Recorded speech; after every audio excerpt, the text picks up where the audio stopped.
Hello students. आज हमारा ये प्रॉपर्टीज ऑफ मैटर का सेकंड लेक्चर है और क्वेश्चन 1 टू क्वेश्चन 10 हम ऑलरेडी डिस्कस कर चुके हैं। आज चलते हैं क्वेश्चन 11 में। तुम्हें चार ऑप्शंस में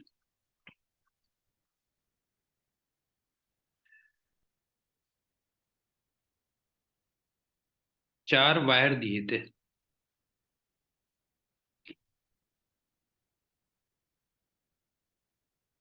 और उनके एल और डी ये डिफरेंट थे।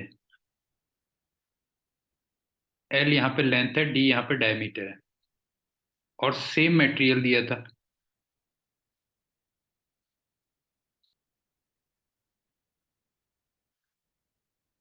इसका मतलब y की वैल्यू सेम रही होगी, यंग्स मॉडुलस की वैल्यू, और सेम फोर्स से अप्लाई किया था।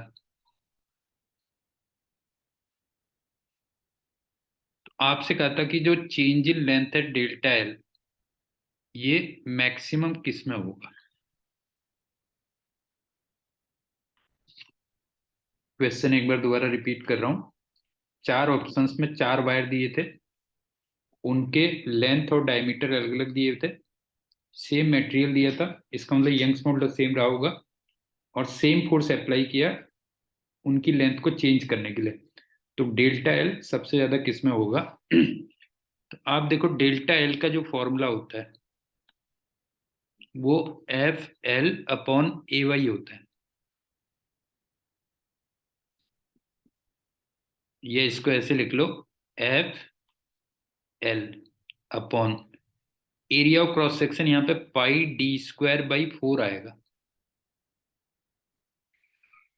Into Young's modulus. और इसमें वेरिएबल केवल एल अपॉन डी स्क्वायर थे।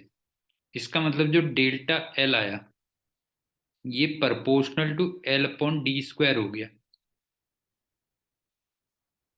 अब सिंपल सी बात है, जिस ऑप्शन में एल अपॉन डी स्क्वायर ये मैक्सिमम रहा होगा, उसी में फिर चेंज इन लेंथ ये भी मैक्सिमम रहा होगा। बस हो गया, ये तक है। अब चलते हैं 12th क्वेश्चन।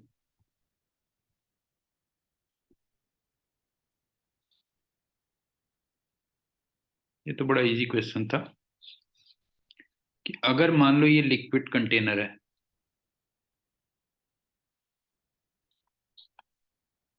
और इसको अगर मैं हॉरिजॉन्टल एक्सेलरेशन दे दूं तो लिक्विड की सरफेस कैसी हो जाएगी। तो अगर मैं इधर को एक्सेलरेशन दूंगा तो तुम जानती होगी इसकी सरफेस इस टाइप की हो जाती है। बस हो गया, ये कर लेते हैं। सिंपल है, ये ऑप्शन था 13। ये भी बड़ा सिंपल था। इसमें एक चीज फ्लोट कर रही है और अगर ये फ्री फॉल करे तो तुमसे पूछा था कि अपथ्रस्ट कितना होगा। तो आप जानते होगे इस केस में अपथ्रस्ट 0 आता है, और रीजन होता है कि जो अपथ्रस्ट का फॉर्मूला होता है वो volume immersed density of liquid into g effective होता है, और फ्री फॉल के केस में जी इफेक्टिव 0 आ जाता है। बस हो गया, ये 0 आ जाता है फ्री फॉल के केस में।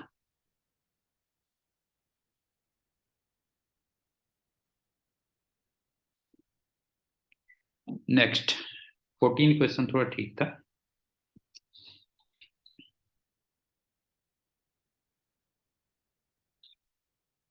इसमें एक यू ट्यूब दी थी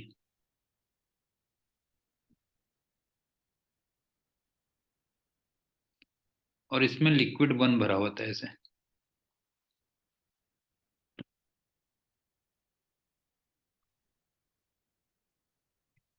और इसकी स्पेसिफिक ग्रेविटी, स्पेसिफिक ग्रेविटी को हम लोग रिलेटिव डेंसिटी भी कहते हैं, ध्यान रखना। ये 1.1 दे रखी थी। अब तुम क्या करते हो कि इसमें दूसरे एंड से एक दूसरा लिक्विड फिल करते हो। रेड कलर से बना दे रहा हूं मैं। यहां से लिक्विड 2 फिल करते हो। तो जो नया डायग्राम बनता है उसमें कुछ इस टाइप से कहता है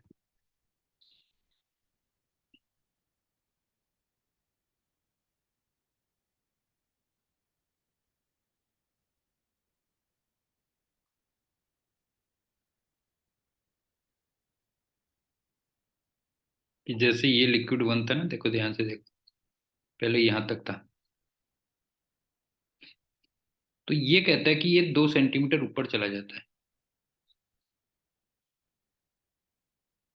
तो ऑब्वियस सी बात है 2 सेंटीमीटर इधर नीचे आ जाएगा अगर दोनों तरफ एरिया सेम होगा। और उसके बाद तुमसे कहता है कि दोनों दोनों का जो टॉप मोस्ट लेवल है वो सेम उस पर आता है। ये तुम्हें दिया था, मतलब ये दूसरा लिक्विड आ गया, ध्यान रखना। ये लिक्विड 2 आ गया।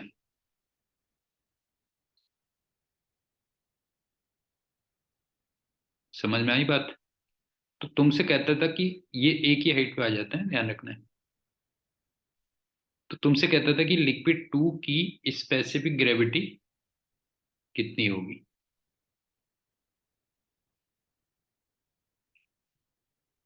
दोनों साइड में मैं area of cross section same मान रहा हूँ। तो राइट हैंड साइड में लिक्विड 2 सेंटीमीटर ऊपर चला जाता है, तो लेफ्ट हैंड साइड में 2 सेंटीमीटर नीचे आ जाएगा। और दूसरा तुमसे कहा था कि जो टॉप मोस्ट लेवल है वो दोनों तरफ सेम आ जाते हैं। इसका मतलब ये लिक्विड 1 रहा होगा ना।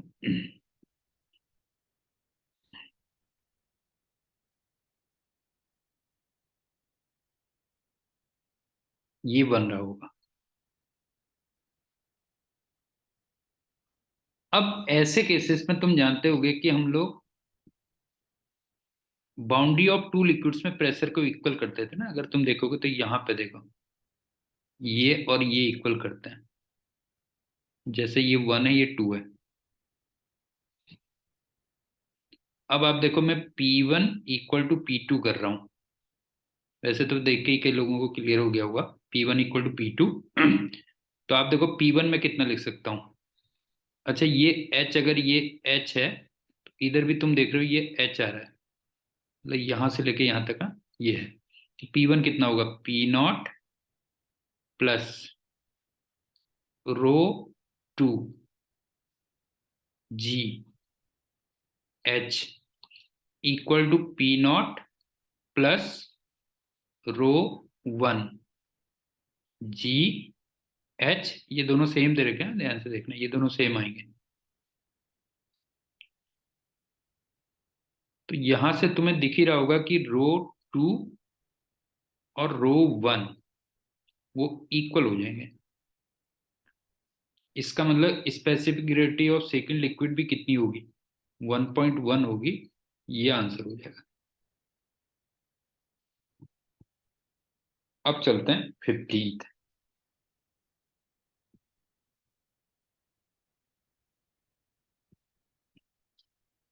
ये वाला क्वेश्चन भी तुमने किया होगा।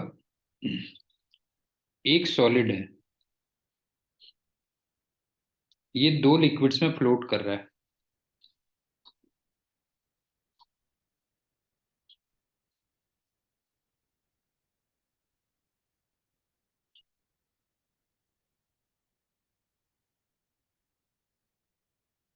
अब half of the volume liquid 1 में फ्लोट कर रहा है, मतलब इमर्स्ड है।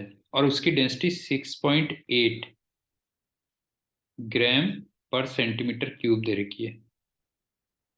और rest of half of the liquid, वो लिक्विड 2 में है और उसकी डेंसिटी 13.6 ग्राम पर सेंटीमीटर क्यूब है। तो तुम्हें डेंसिटी ऑफ सॉलिड निकालनी थी, कितनी होगी।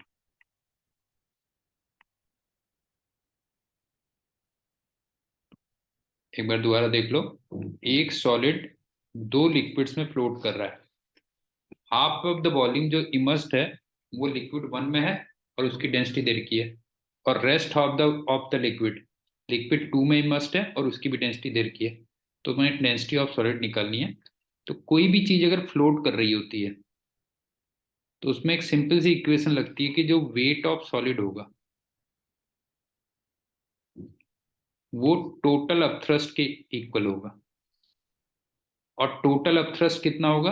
Upthrust from liquid one plus upthrust from liquid two. अब वेट ऑफ सॉलिड कितना होगा? Total volume density of solid into g. और अपथ्रस्ट फ्रॉम लिक्विड वन कितना होगा? Half of the volume immersed density of liquid one into g plus half of the immersed volume density of liquid two into g. तो यहां से तुम्हें दिख ही रहा होगा कि डेंसिटी ऑफ सॉलिड कितनी आ रही है। डेंसिटी ऑफ सॉलिड आ गई density of liquid one plus density of liquid two upon half two. तो ये आ गया 6.8 प्लस 13.6 अपॉन टू, इतने ग्राम पर सेंटीमीटर क्यूब आ गई। नेक्स्ट करते हैं 16 क्वेश्चन।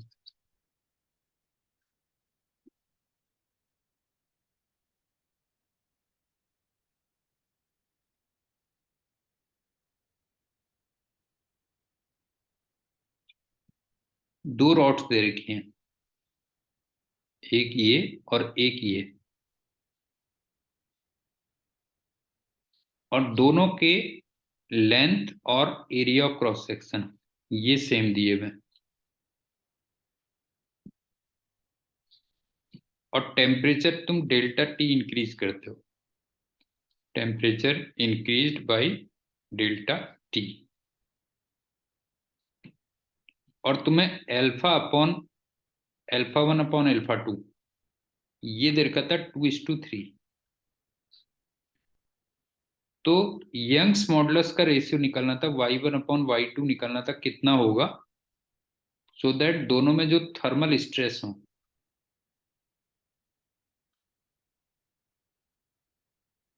वो सेम रहे।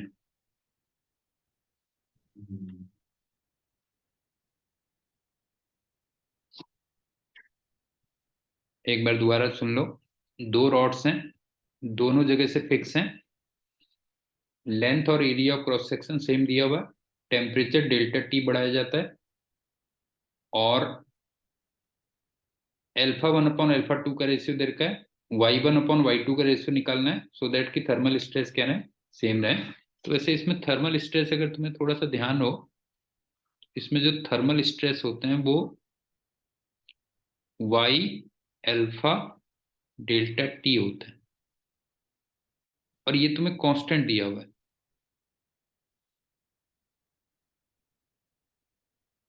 अच्छा, इसमें से डेल्टा टी तो कॉमन है ही है, तो इसका मतलब y अल्फा कांस्टेंट हो गया, इसका मतलब y1 alpha 1 equal to y2 alpha two आ गया। तो यहाँ पे y1/y2 कितना आ गया? y1/y2 आ गया अल्फा 2 अपॉन अल्फा 1, और अल्फा 2 अपॉन अल्फा 1 उल्टा हो जाएगा 3:2, ये आंसर हो जाएगा। इस कंडीशन में जो थर्मल स्ट्रेस आते हैं वो आते हैं y अल्फा डेल्टा टी। तो इसका मतलब y अल्फा की वैल्यू कांस्टेंट होगी, तो y1 alpha 1 equal to y2 alpha 2, तो यहाँ से y1/y2 equal to alpha 2 upon alpha 1, ये है कहला जाए। और वैसे इसका बेस क्या होता था कि जब आप टेम्परेचर डेल्टा टी पढ़ाते थे ना, तो इसकी लेंथ को कितना चेंज हो जाना चाहिए था, delta l equal to l alpha delta t, इतना बढ़ जाना चाहिए था। लेकिन ये दोनों तरफ से फिक्स है, इसका मतलब तुम बढ़ने नहीं दे रहे हो। या तुम कह सकते हो कि तुमने डेल्टा एल उसको कंप्रेस करके रखा हुआ है, मतलब ये भी कह सकते हो ना कि डेल्टा एल इसको तुमने कंप्रेस करके रखा हुआ है।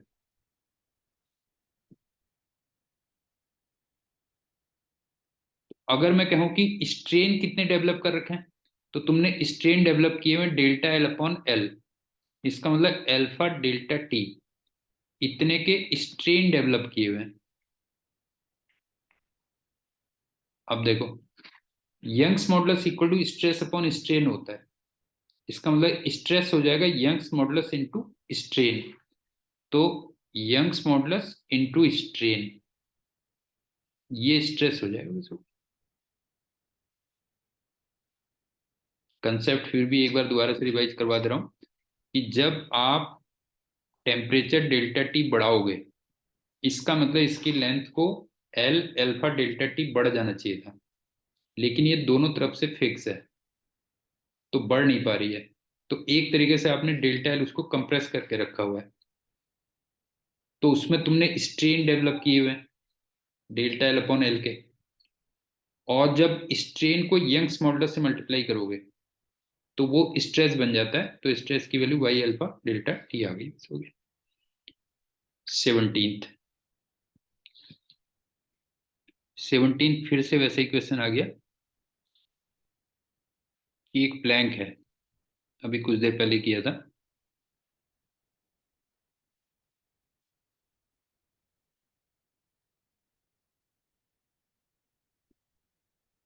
ये डेंसिटी डी दे रखी है, ये डेंसिटी 2d दे रखी है, और इसकी L/4 लेंथ इसमें है, तो तुम्हें डेंसिटी ऑफ प्लैंक निकालनी है। बिल्कुल सेम क्वेश्चन है।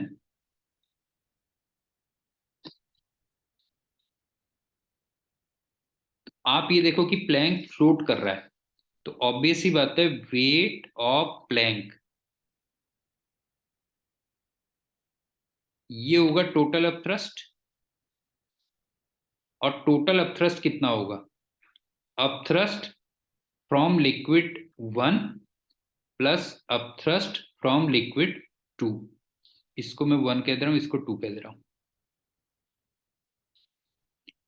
अब वेट ऑफ प्लैंक कितना होगा, प्लैंक का total volume, density of plank into g, equal to liquid 1 से कितना अपथ्रस्ट आएगा।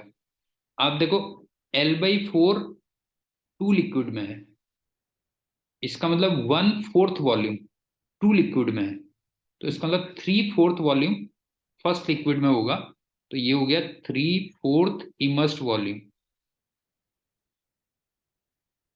Into density of liquid 1 into g, plus 1/4 immersed volume into density of liquid 2 into g. अब यहां से देखो V और G कैंसिल हो जाएंगे, तो यहां से आप फाइंड डेंसिटी ऑफ प्लैंक। तो सेम क्वेश्चन दो बार रिपीट हो गया है, ये कर लेंगे।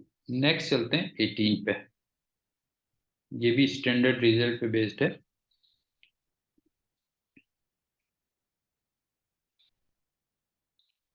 आइसोथर्मल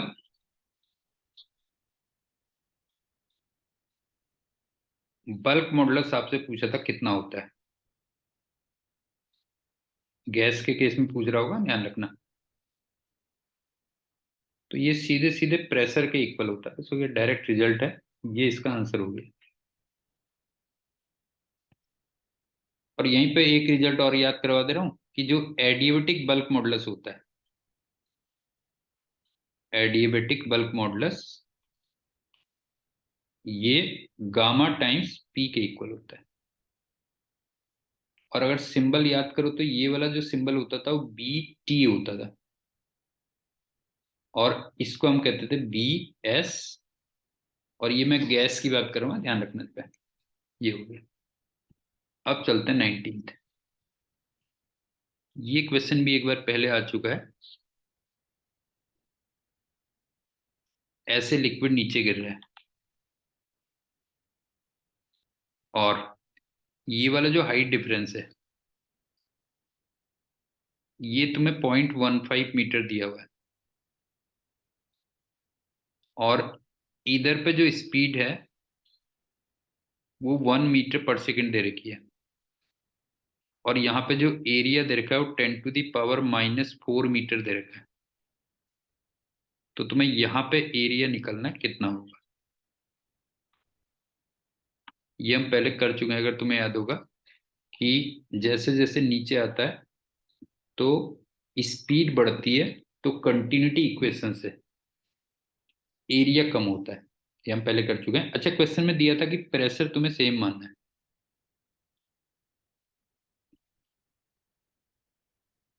अब सिंपल सी बात है, मैं इसको 1 ले लेता हूँ, इसको 2 ले लेता हूँ।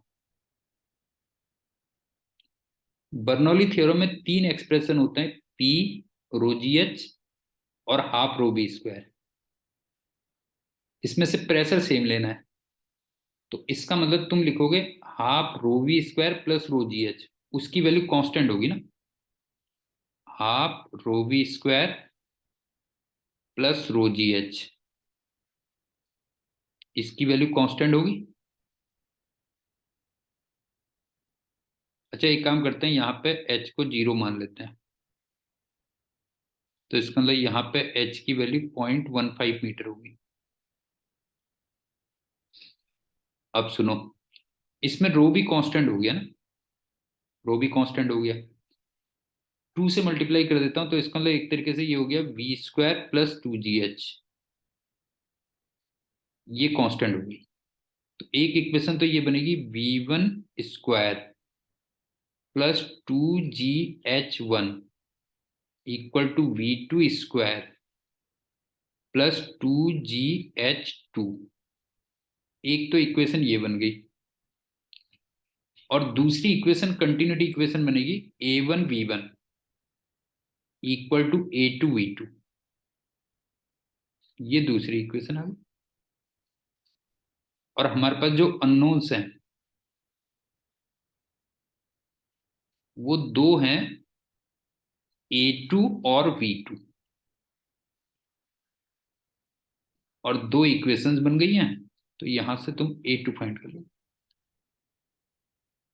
आई थिंक समझ में आ गया होगा, बड़ा सिंपल है कि अगर तुम्हें प्रेशर कांस्टेंट लेना है तो बर्नौली में केवल दो ही टर्म लिख सकते हो, half rho v square plus rho g h equal to constant. लेकिन इसमें से रो भी कांस्टेंट है, और 2 से मल्टीप्लाई कर दूं तो वी स्क्वायर प्लस 2 GH की वैल्यू कांस्टेंट हो जाएगी। तो दोनों पॉइंट्स पे एक तो ये इक्वेशन लगा दो और एक कंटिन्यूटी इक्वेशन लगा दो, तो वहां से दो अननोन्स और फिर दो इक्वेशंस आ जाएंगी। नेक्स्ट 20।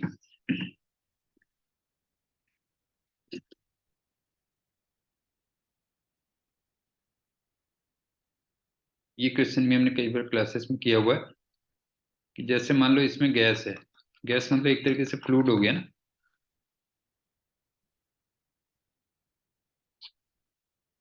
और इसको इधर को एक्सीलरेट करते हो तुम। तो तुमसे बोला था कि पूरे कंटेनर में प्रेशर सेम होगा, इस टाइप का क्वेश्चन था। तो ऐसे में तुम्हें याद होगा कि प्रेशर जो बढ़ता है, देखो, एक तो प्रेशर इधर को बढ़ता है डाउनवर्ड डायरेक्शन में, प्रेशर इंक्रीजेस, और एक्सीलेशन के अपोजिट डायरेक्शन में उधर को प्रेशर बढ़ता है, इधर को भी प्रेशर बढ़ता है। तो जितना नीचे जा सकते हो और जितना लेफ्ट में जा सकते हो उतने में चले जाओ, वहां पे प्रेशर मैक्सिमम होगा। इसका मतलब इस पॉइंट पे अगर देखोगे तो इस पॉइंट पे प्रेशर मैक्सिमम होगा, और जितना ऊपर जा सकते हो और जितना राइट साइड में जा सकते हो वहां पे प्रेशर मिनिमम होगा। तो इसके बिल्कुल इस वाले एंड पे अगर देखोगे तो यहाँ पे प्रेशर क्या होगा, मिनिमम होगा। आई थिंक कंसेप्ट याद आ गया होगा कि वर्टिकली नीचे को प्रेशर बढ़ता है और हॉरिजेंटली एक्सीलरेशन की अपोजिट डायरेक्शन में प्रेशर बढ़ता है। तो जितना नीचे जा सकते हो और जितना लेफ्ट में जा सकते हो उतना चले जाओ, तो वहां पे प्रेशर तुम्हें मैक्सिमम मिलेगा। और जितना ऊपर जा सकते हो और जितना राइट हैंड साइड में जा सकते हो वहां चले जाओ, वहां पे तुम्हें प्रेशर क्या होगा, मिनिमम मिलेगा। नेक्स्ट है 21। ये कंटेनर था, यहाँ पे एक स्क्वायर होल बनाया था वाई डिस्टेंस पे, और यहाँ पे एक सर्कुलर होल बनाया था 4y डिस्टेंस पे, और इस स्क्वायर की साइड L थी और इस सर्कुलर होल की रेडियस R थी।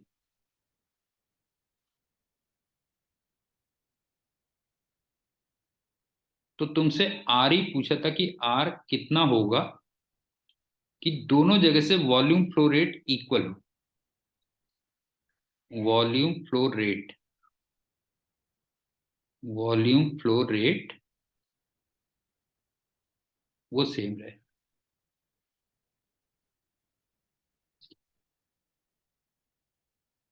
अब वॉल्यूम फ्लो रेट तुम्हें याद होगा, जिसको हम नॉर्मली Q से दिखाते हैं, वो A इंटू वी के इक्वल होता है, और V की वैल्यू होती है A इंटू √2GH। और यहां पे जो हम H लेते हैं वो टॉप सरफेस से लेते हैं, ध्यान रखना। H जो लेते हैं वो टॉप सरफेस से लेते हैं।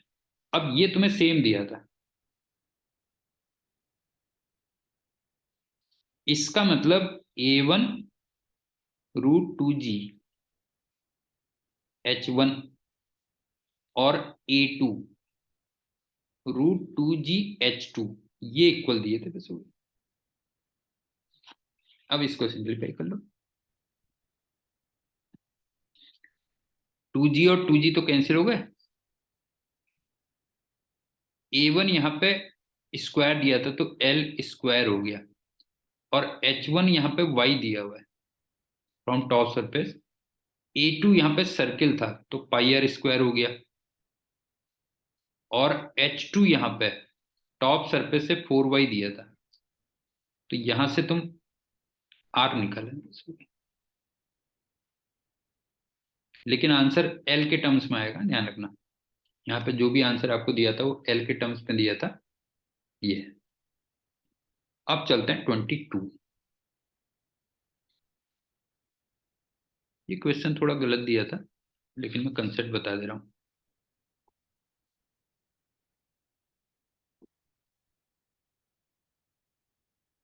ये ना इस टाइप से कट मारा था, और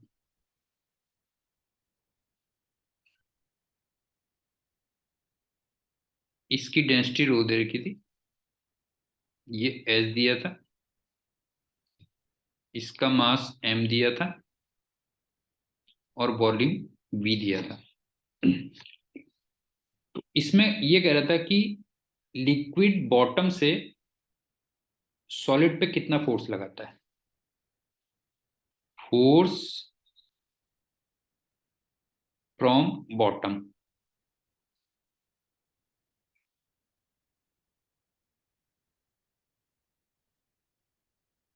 ऑन सॉलिड कितना होगा, ये दिया था। तो जो भी ऑप्शन थे वो एक्चुअल मैच नहीं कर रहे थे। मैं कंसेप्ट बता दे रहा हूँ, सुनो क्या है। कि मान लो यहां से F1 फोर्स लगा और यहां से F2 फोर्स लगा,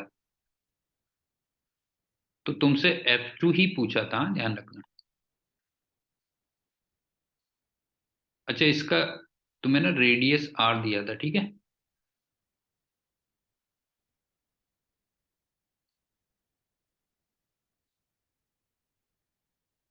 अब F2 माइनस F1 की जो वैल्यू होती है वही तो अपथ्रस्ट कहलाती है, ठीक है ना। F2 माइनस F1 की वैल्यू ही अपथ्रस्ट कहलाती है। तो इसका मतलब F2 कितना हो जाएगा, F2 हो जाएगा F1 प्लस अपथ्रस्ट। अब F1 कितना होगा देखो, ये हॉरिजॉन्टल सरफेस है, तो सीधे सीधे इसका एरिया इंटू प्रेशर हो जाएगा यहाँ पे। Pressure into area plus upthrust. अब प्रेशर पे आ जाओ, यहाँ पे कितना होगा, P0 प्लस ρgh होगा। ये तो प्रेशर हो गया, और एरिया वहां पे कितना हो जाएगा, पाई आर स्क्वायर। और अपथ्रस्ट कितना होगा, volume immersed, density of liquid into g, ये आंसर है। तो वो जो ऑप्शंस दिए थे उनमें मैच नहीं कर रहा था, तो आई थिंक समझ में आ गया होगा कि F2 माइनस F1 की जो वैल्यू होगी वही एक्चुअल में अपथ्रस्ट होगी। तो यहाँ से जो F2 होगा वो F1 प्लस अपथ्रस्ट होगा, और F1 सीधे सीधे P इंटू ए आ जाएगा, बिकॉज तुम्हें हॉरिजेंटल सरफेस दे रखी है, तो वहां पे प्रेशर की वैल्यू कांस्टेंट होगी, तो सीधे P इंटू ए कह सकते हैं हम। और प्रेशर आ जाएगा P0 plus rho g h, और एरिया हो गया पाई आर स्क्वायर, और अपथ्रस्ट तुम जानते हो volume immerse density of liquid into g, वो अप्लाई कर दिया। अब चलते हैं 23, ये भी क्वेश्चन ऑलरेडी आ चुका है कभी।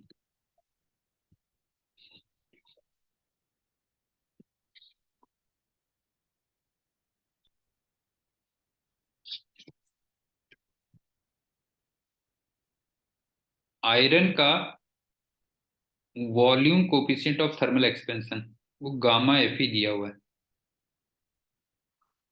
और मरकरी का गामा एच जी दिया हुआ है, और फ्रैक्शन ऑफ वॉल्यूम फ्लोट कर रहा है, ध्यान रखना, मरकरी फ्लोट्स,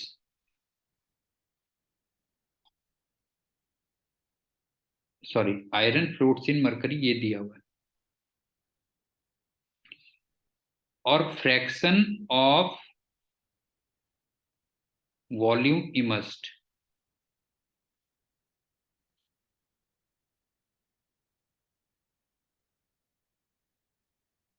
उसको के दे रखा है।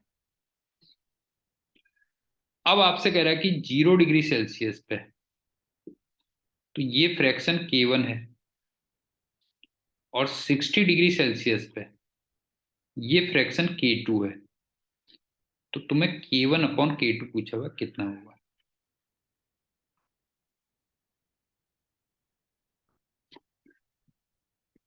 ये क्वेश्चन भी पहले आ चुका है, ध्यान रखना।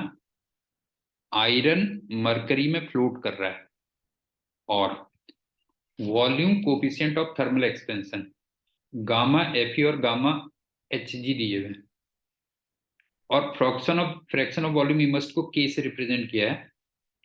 0 डिग्री सेल्सियस पे ये फ्रैक्शन K1 दिया हुआ है, 60 पे K2 दिया हुआ है, तो K1 अपॉन K2 वो करना था। तो जब भी कोई चीज फ्लोट करती है, वैसे तो हम कर चुके हैं लेकिन एक बार फिर से बता दे रहा हूँ, जब फ्लोट करती है तो हम सिंपली यही करते हैं, अपथ्रस्ट इक्वल टू वेट।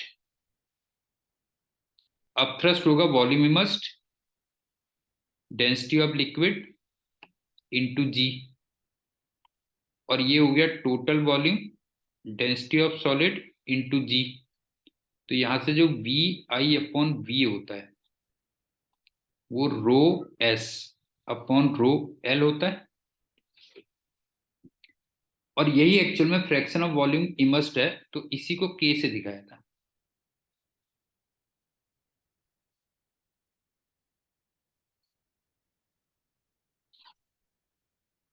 अब सिंपल सी बात है कि जो K1 है,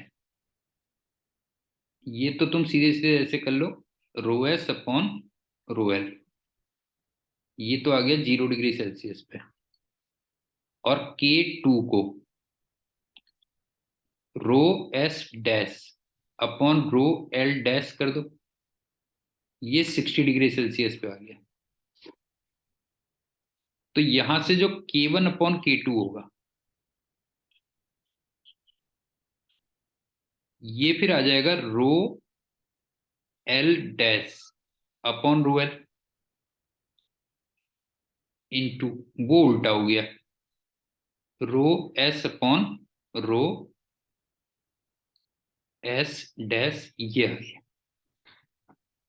और रो डैश अपॉन रो का जो फॉर्मूला होता है, ये फॉर्मूला तुम्हें थ्योरी में पढ़ा होगा, ये होता है 1/1 प्लस गामा डेल्टा थीटा, ये फॉर्मूला तुम्हें थ्योरी वाला यूज करना पड़ेगा।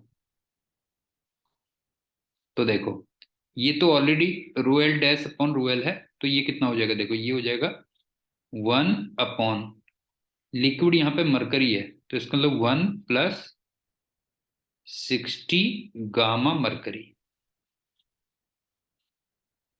लेकिन ये उल्टा है और सॉलिड यहाँ पे आयरन है, तो ये हो जाएगा 1+60 गामा आयरन। ये हो गया, बस हो गया, ये आंसर आएगा। क्योंकि जो डेल्टा थीटा है उसको तुम 60 डिग्री सेल्सियस लिखोगे, एक 0 डिग्री सेल्सियस पे दिया हुआ है, एक 60 पे दिया हुआ है, तो डेल्टा थीटा की वैल्यू 60 डिग्री सेल्सियस लिखोगे। अब चलते हैं 24th। ये क्वेश्चन भी किया हुआ है क्लासेस में।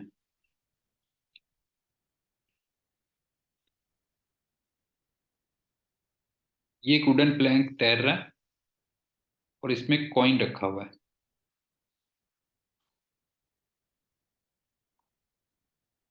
और ये लेवल मान लो H1 है,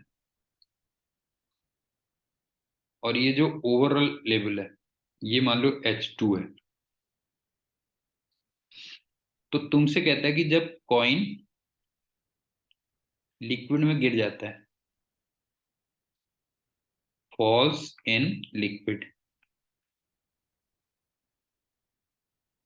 तो फिर H1 और H2 का क्या होगा।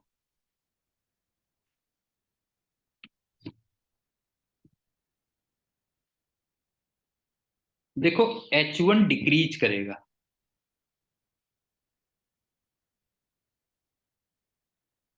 ये तो एक प्रैक्टिकल एक्सपीरियंस की चीज है कि अगर प्लैंक के ऊपर और ज्यादा मास आता जाएगा तो वो और नीचे सिंक करता चला जाएगा, इसका मतलब H1 बढ़ता जाएगा। और अगर प्लैंक से मास निकालते जाओगे तो फिर वो ऊपर को आता जाएगा, इसका मतलब H1 क्या होगा, कम होगा। ठीक, H2 भी कम होगा, विल ऑल्सो डिक्रीज। और उसका क्या रीजन होगा, कॉइन पहले तो फ्लोट कर रहा था, फ्लोटिंग इनिशियली,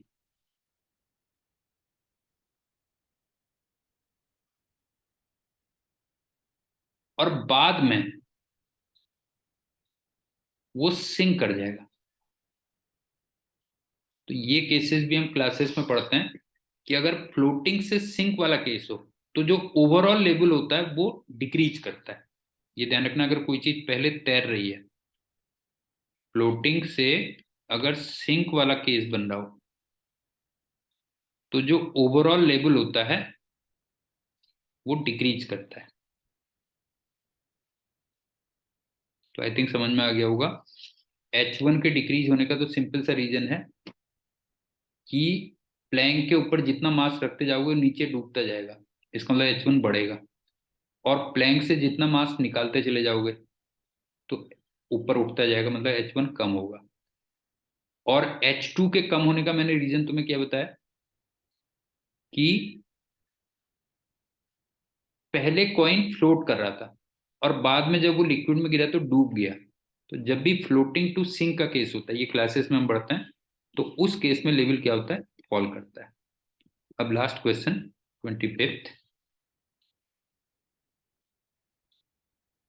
एक तुम्हें वायर दिया था, इसको स्ट्रेच कर रहे हो, ध्यान से देखना।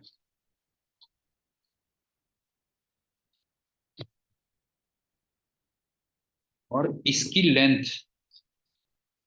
आपको दे रखी थी 1 मीटर, और इसका एरिया ऑफ क्रॉस सेक्शन ये दिया था 10⁻⁻⁶मीटर स्क्वायर। और जो आपने वेट लगाया वो एक्स एक्सिस में लिया था न्यूटन में, और जो चेंज इन लेंथ हुआ ΔL × 10⁻⁴मीटर, ये वाई एक्सिस में लिया था और ऐसा ग्राफ दिया था एक। यहाँ पे 20 कह लो, ये 1, और ये 80, और ये 4। तो कुछ नहीं, आपको यंग्स मॉडुलस निकालना था, कितना होगा क्वेश्चन है। यंग्स मॉडुलस का सीधे सीधे फॉर्मूला लगा दो, बस हो गया। यंग्स मॉडुलस होता है F L upon A Y, और यहाँ पे एफ का मतलब जो वेट आपने सस्पेंड किया हुआ है, तो एक तरीके से ये आ गया वेट इंटू लेंथ अपॉन ए इंटू, सॉरी,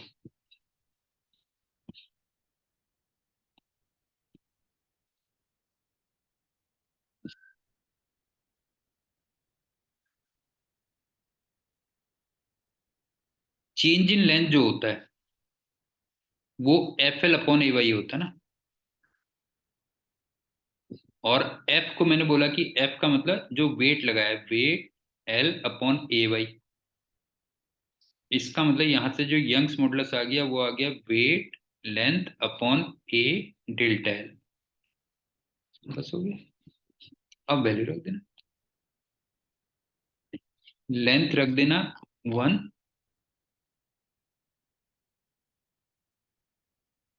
एरिया रख देना 10⁻⁻⁶, और डेल्टा एल ये ले लेना, ये वाली वैल्यू ले लेना, तो ये हो जाएगी 10⁻1 इंटू 10⁻⁻⁴, और इसके करस्पॉन्डिंग फिर जो वेट लोगे ये 20 ले लोगे, बस हो गया, ये 20।